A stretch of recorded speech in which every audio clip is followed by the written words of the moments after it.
Hi, நான் உங்களுடைய மாலா சுப்பிரமணியம் பேசுகிறேன். அதாவது நாளைக்கு தேதி 3பா, கிழமை திங்கக்கிழமை, நட்சத்திரம் ரேவதி நட்சத்திரம், ராசி மீன ராசி.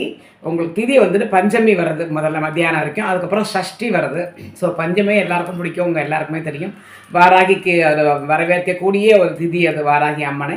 அண்ட் சஷ்டி கேட்கவே வேண்டாம், முருகப்பெருமான். அண்ட் இப்போதைக்கு திரும்பி இப்போ புதுசாக வந்திருக்கார் பக்கத்தில் நம்மளுடைய கேளக்கையர் சித்தர். அவளும் இந்த சஷ்டி தீதியில் ஆற்றுக்கு கண்டிப்பாக வருவாள்.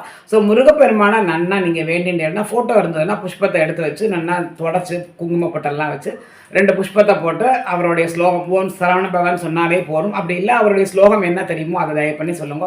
நான் 2-3 ஸ்லோகம் ஆக்சுவலி நான் கொடுத்துருக்கேன் முருகப்பெருமானுக்கு. அவர் சொன்ன கண்டிப்பான முறையில் கேளக்கையரும் வருவார், இவரும் வருவார்னு சொல்லியே நான் கொடுத்துருக்கேன். நீங்கள் மதுரை மாலாங்க யூடியூப் சேனலில் போய் பார்த்தா உங்களுக்கே தெரியும். அதை நீங்கள் முடிஞ்சால் போய் பார்த்துக்கோங்க. அண்ட் திதி பஞ்சமி நான் சொல்லிட்டேன், சஷ்டி வருது. அதுக்கப்புறமா நல்ல நேரம் வந்துட்டு காத்தால 6லேருந்து 7, சாயங்காலம் 5லேருந்து 6, ராகு காலம் 7:30-9, குளிகை காலம் 1:03, யமகண்டம் 10:12. சரியா? சந்திர ஓரை 6லேருந்து 7, சுக்கிர ஓரை 11லேருந்து 12, புதன் ஓரை 12லேருந்து 1, குரு ஓரை 8லேருந்து 9 கார்த்தால. சரியா? எப்பவும் போல சந்திராஷ்டமம் நான் சொல்லியிருக்கேன் உங்களுக்கு. நட்சத்திரம் வந்துட்டு உத்திரம். ஸோ உத்திர நட்சத்திரத்தில் இருக்கிறவா கொஞ்சம் கேர்ஃபுல்லாக இருக்கும். உங்கள் management level, HR level and உங்கள் டியூட்டி, ஃப்ரெண்ட் சர்க்கிள் அங்கெல்லாம் அனாவசியமாக லூஸ் டாக் ஒன்றும் பண்ணண்டா, கொஞ்சம் பார்த்து இருந்துக்கோங்க. அண்டு ஆற்றுல இருக்கிற ஹவுஸ் ஒய்ஃபுக்கும் சொல்கிறேன், அவள் வந்துட்டு அக்கம் பக்கத்தில் எல்லாம் ஃப்ரெண்ட் சர்க்கிள், ஈவன் ஆற்றுக்கார்ட்டையே உங்களுக்கு அனாவசியம் ஒன்றும் பேசாமல் செத்த வம்பு வளர்க்காமல் இருந்தேன்னா உங்களுக்கு நல்லது. இல்லாட்டி ஏதாவது தேவையில்லாத சண்டை, வாய் பிரச்சனைகள் நிறையா வரும், பெருசாகிறதுக்கு வாய்ப்புகள் இருக்குது. அண்டு இன்னொன்று ஓவராலாக நீங்கள் பார்த்தீங்கன்னா நாளைக்கு வந்துட்டு சுபகாரியங்கள் நன்னா பண்ணலாம். ஈவன் கல்யாணம் அதை கொண்டு நன்னா பண்ணலாம். முகூர்த்த நாள் தான் நாளைக்கு.